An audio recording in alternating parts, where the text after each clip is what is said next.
Bora simbora, turma, para mais uma edição do nosso Minuto Geográfico. Hoje é dia 17 de janeiro de 2024. Saudações, saúde, paz, boas energias.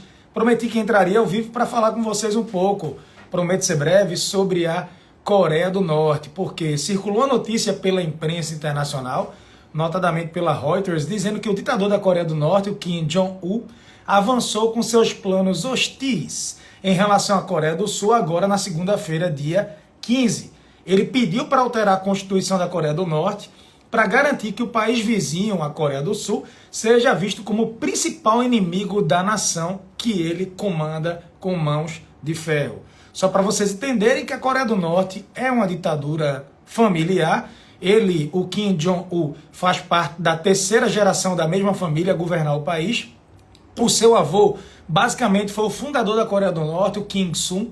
Depois veio o pai dele, o Kim Jong-il, e agora o Kim Jong-un, ele que é o ditador, ele é o líder supremo da Coreia do Norte desde 2011, substituindo o pai após uma grave doença, após o seu falecimento. Só quero pontuar com vocês que alguns anos atrás, o mundo criou uma esperança enorme, quando, pela primeira vez na história, um presidente dos Estados Unidos apertou as mãos, visitou o líder supremo, o ditador, o presidente, enfim, como vocês optarem, norte-coreano. Naquela época, o Donald Trump conseguiu firmar alguns protocolos, alguns acordos com a Coreia do Norte. A Coreia do Norte fez uma proposta, fez uma promessa de desnuclearização, de diminuir a produção de energia nuclear e abriu o aval, na verdade, abriu o programa nuclear para as inspeções dos organismos internacionais, a Agência Internacional de Energia Atômica e afins, e prometeu também diminuir os testes com armamento, e na época também houve a libertação ou a promessa de libertação de alguns prisioneiros americanos que estavam nas mãos do regime. Só que, daquela fase, azedaram as relações. Eu lembro que na época houve também um encontro entre o presidente da Coreia do Norte, o ditador da Coreia do Norte e o governo da Coreia do Sul. As fotografias aconteceram, os vídeos também, só que depois daqueles encontros parece que a situação só veio azedando, piorando e piorando. E, de fato, se eu pegar 2022, 2021, 2022 e principalmente 2023, a Coreia do Norte deu uma acelerada para torar nos seus testes com armamentos, mostrando mísseis de médio e longo alcance que teriam com facilidade condições de atacar ou de destruir um pedaço significativo do Japão e também atingir o território dos Estados Unidos, pegando aquela região do Pacífico, pois é, inclusive Califórnia e companhia. E aí, resultado, essa declaração dele gerou um susto e tudo mais. Outra questão recente, ele vem apresentando alguns familiares como integrantes do governo e fazendo menções de que no futuro podem participar de uma forma mais ativa. Mandou fechar o comitê. Para quem não sabe, existe um comitê da reunificação.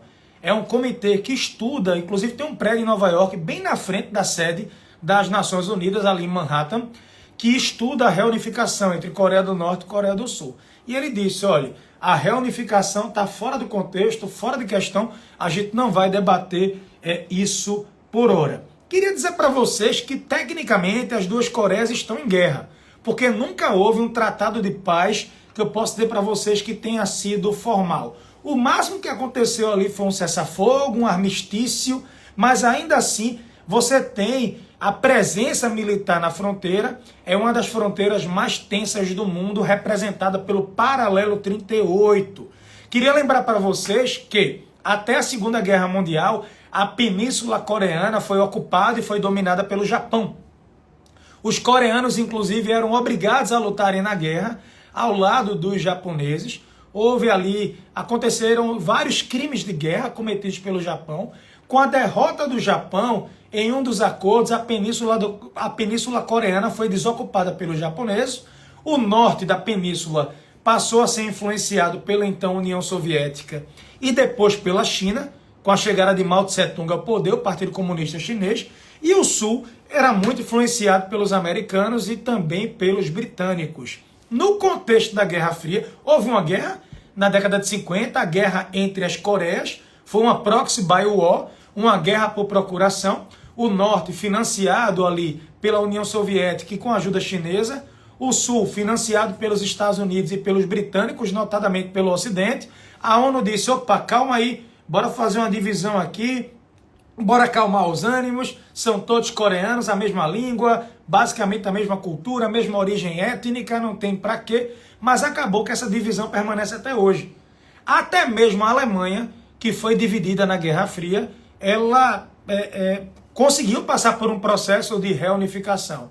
E as Coreias não. A gente diz que essa divisão entre as Coreias é a maior ferida, será que eu posso dizer isso? É a maior ferida não cicatrizada desde o contexto da Guerra Fria. Então, existe de fato essa divisão entre as duas Coreias e não há perspectiva com Kim Jong-un no poder desde 2011 como líder supremo que ele possa realmente iniciar esse processo de reunificação. Só alguns pontos interessantes. A reunificação seria muito complexa. Primeiro, a disparidade entre o norte e o sul.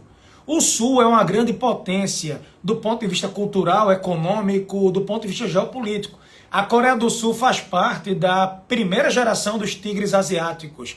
A Coreia do Sul recebeu muito dinheiro do Ocidente nas décadas da Guerra Fria, exatamente para se contrapor à China comunista e à União Soviética também ligada ao comunismo. Era uma espécie de cordão sanitário. Tigres asiáticos, Coreia do Sul, Hong Kong, Singapura e Taiwan, a primeira geração. A Coreia do Sul começou produzindo camisa, sapato, bola de futebol, camisa de seleção, garrafinha. Depois a Coreia do Sul começou a produzir o quê? Robótica, navios, satélites, carros. Hoje a Coreia do Sul é referência tecnológica. Muitas marcas sofisticadas do mundo que fazem parte do nosso dia a dia são sul-coreanas, para além da potência que se criou também na arte, na produção de séries e filmes e afins. Coreia do Sul teve um boom tecnológico e cultural muito grande.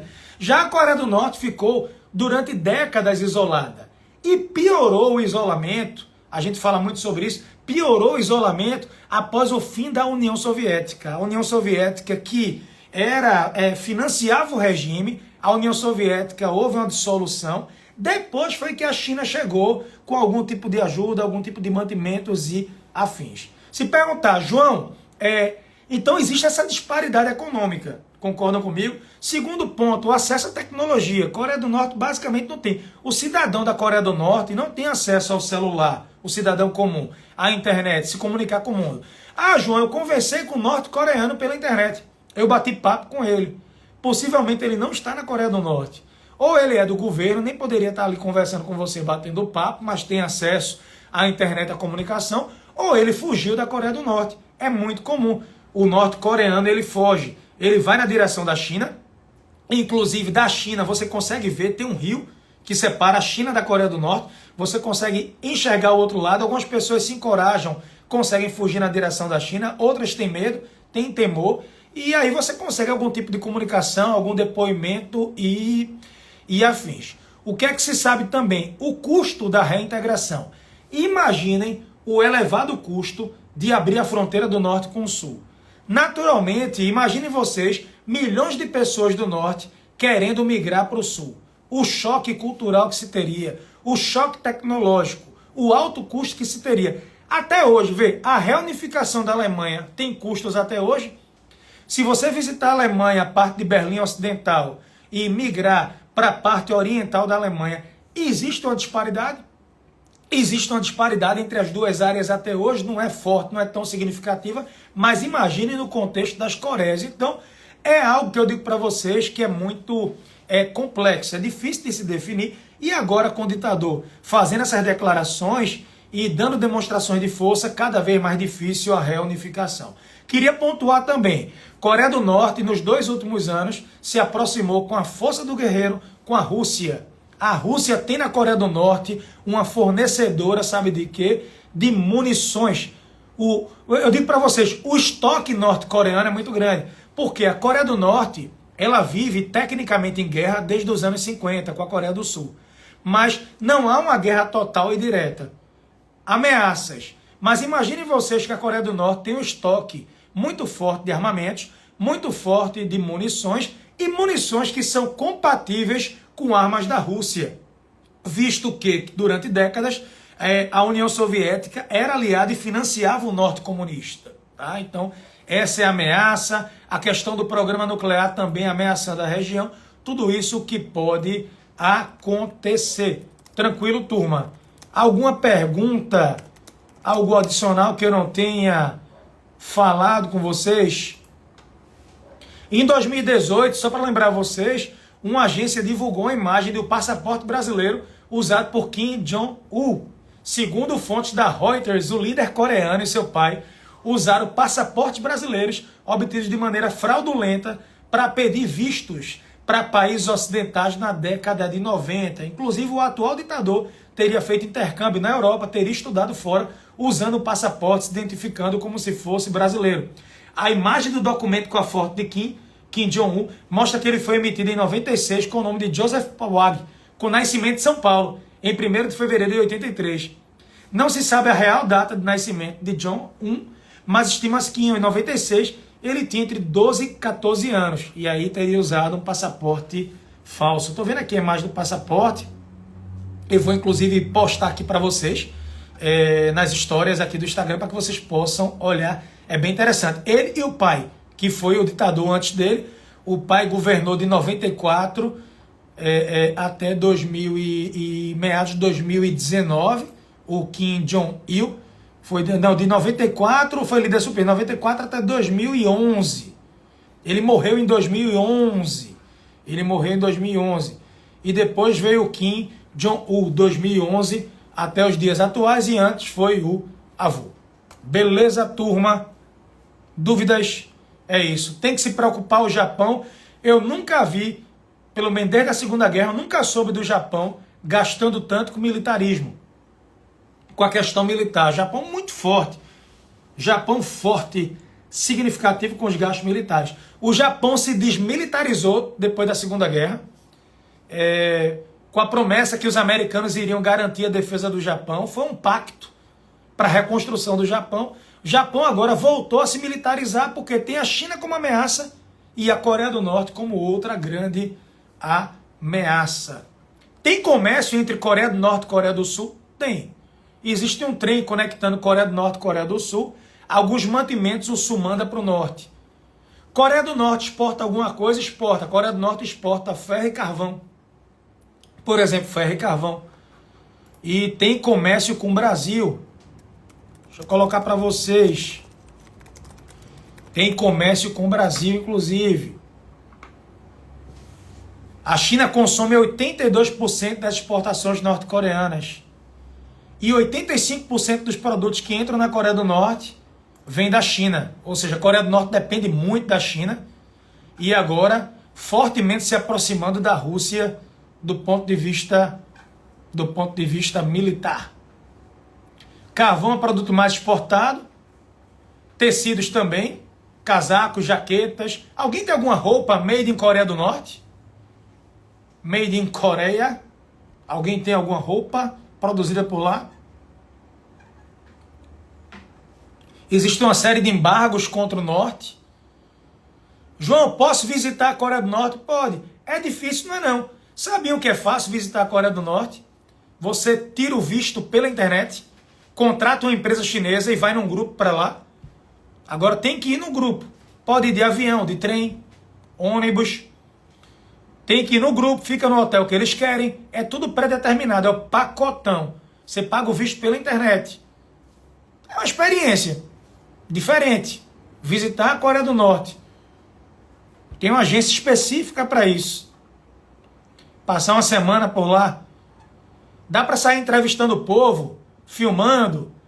Dá para entrar ao vivo, fazer uma live da Coreia do Norte? Não, não pode, só quando sair de lá. Tranquilo? É a tua internet, Pablo. Tem que melhorar essa internet. Todo dia a mesma coisa. Dúvida, turma? Pessoal, propaganda.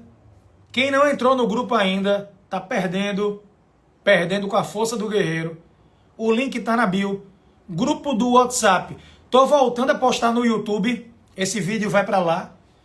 E quem quiser participar de um grupo fechado comigo, onde eu coloco minhas análises, minhas opiniões por áudio, eu gravo. Você vai querer ouvir.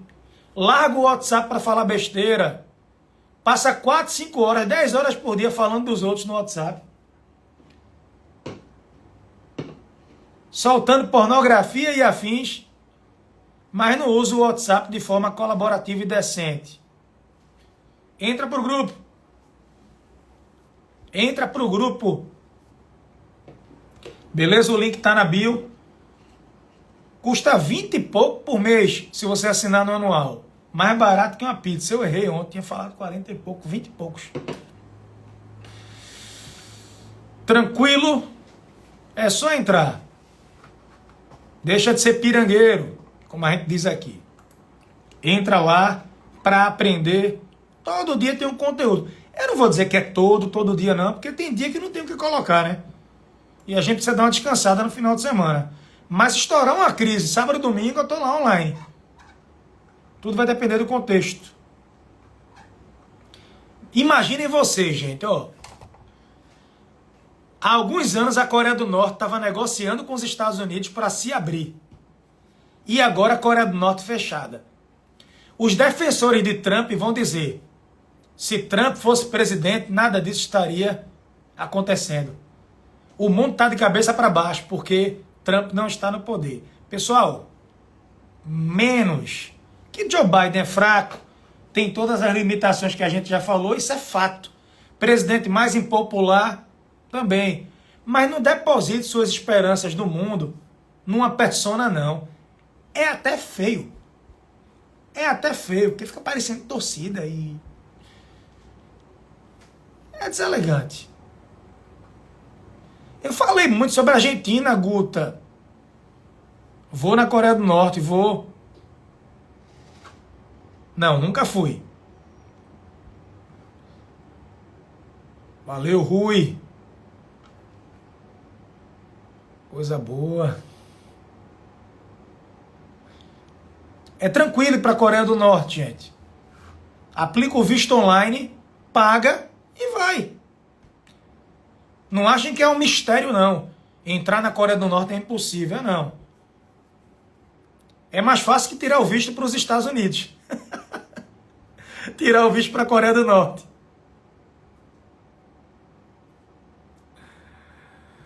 Beleza. O que fazer lá? Matar a curiosidade. Vê em loco a realidade. Mas é uma realidade mascarada, porque o governo determina para onde você vai ou não. E aí, quem já teve um visto negado aqui para os Estados Unidos? Vou desafiar. Quem já teve aqui um visto negado para a Coreia do Norte? Agora, quem já teve um visto negado para os Estados Unidos? Estados Unidos aqui, acho que um monte.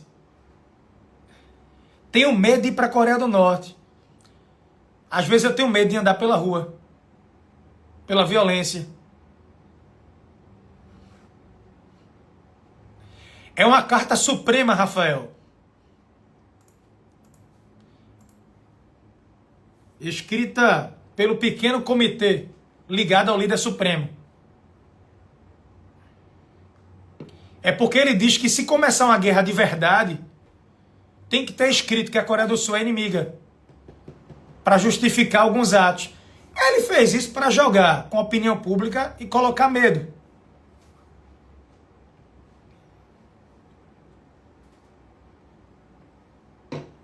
Beleza? Turma, eu posso ir? Tô liberado. Posso me liberar? Tem que trabalhar.